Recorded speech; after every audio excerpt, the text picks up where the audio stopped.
A little over 2,000 years ago, Jesus of Nazareth, the living Son of God, incarnated on earth.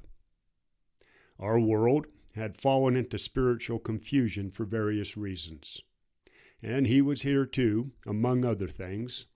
clarify the situation for us and the other worlds in his universe.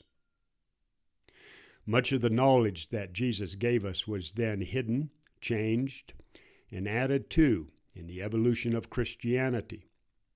which is a religion founded by Paul, not Jesus, and that expresses Paul's ideas of the fact of the arisen Christ.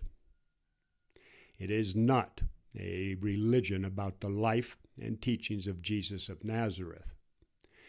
And because of that, Christianity has become divided into hundreds of isolated cults,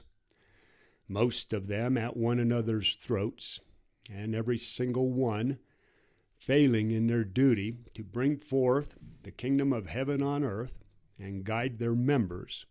in serving humanity, all of humanity, not just those of their faith or the sake of God. These mistaken ideas about Jesus and his revelation of the divine love, mercy, and forgiveness of our mutual Father have stopped his gospel's acceptance by most of the world in the past, and it is being increasingly rejected by those who will define our world in the future. Worse, having our true nature hidden from us has brought humanity to the point where we as a race cannot or will not protect the only innocent ones among us, our children. Your assurance of the validity of what you are about to hear will become a felt sense as we go forward, and in the end,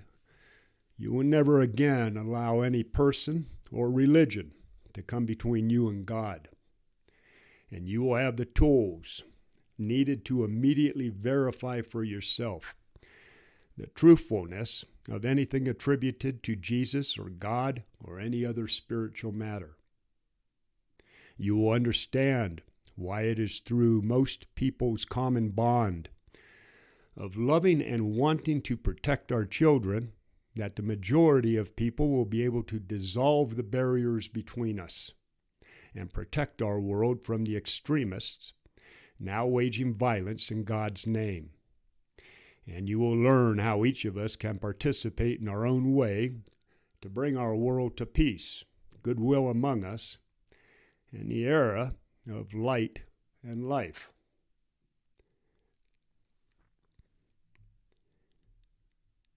It all starts with the greatest lie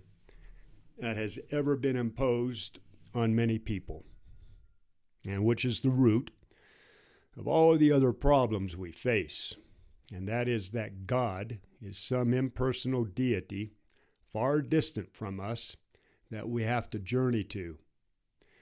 instead of the truth that God is a personality literally inside each of our minds